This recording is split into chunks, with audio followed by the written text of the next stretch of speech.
নমস্কার, আমি অ্যাস্ট্রোলজার মনীষা শাস্ত্রী বলছি।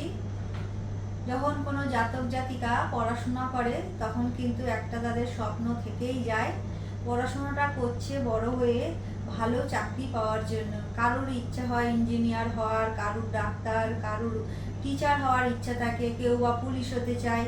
তাহলে এখানে দেখা যাচ্ছে স্বপ্ন অনেকেরই থাকে যখন তারা পড়াশোনা করে, কিন্তু অনেক সময় দেখা যায় যে পড়াশোনার জায়গাটা তারা খুবই ভালোভাবে উত্তীর্ণ হলো, কারণ তাদের রাশি চক্রে চতুর্থ ভাব, পঞ্চম ভাব, নবম ভাব ভালো আছে।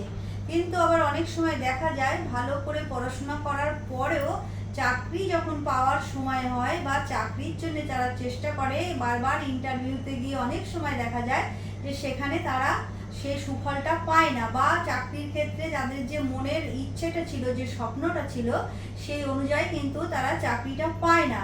হয়তো দেখা যাচ্ছে যে সেই সময় তারা পড়াশোনা করছিল, তাদের দশা অন্তর্দশা ওই সময় ভালো চলছিল, আর স্বভাবতই চতুর্থ আর পঞ্চমের যে অধিপতি আছে তারা শুভ নক্ষত্রে ছিল, বা নবম ঘরের অধিপতি শুভ নক্ষত্রে ছিল, সেই জন্য পড়াশোনার জায়গাটা ভালোভাবেই তারা উত্তীর্ণ হলো।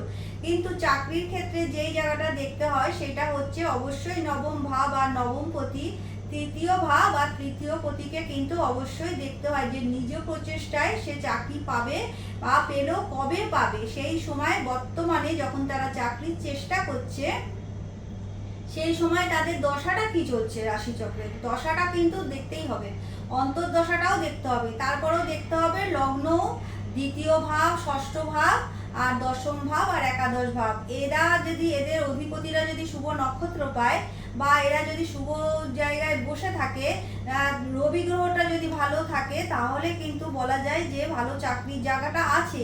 কিন্তু বর্তমান সময় যারা চেষ্টা করছে চাকরির জন্য, অবশ্যই দেখতে হবে যে দশা অন্তর্দশাটা কি চলছে, তা সেই হিসাবে তারা যদি সেভাবে চেষ্টা করে তাহলে কিন্তু সেখানে একটা সুফল পাওয়া যায়, সুফলের আশা করা যায়। কিন্তু অনেক সময় দেখা যায় যে এই বর্তমান সময় তারা অনেক চেষ্টা করছে বা সেখান থেকে তারা সেই সাফল্যটা পাচ্ছে না। রাশি চক্রটাকে আগে ভালো করে বিচার করিয়ে দেখে নিন বর্তমান সময়টা কি আছে।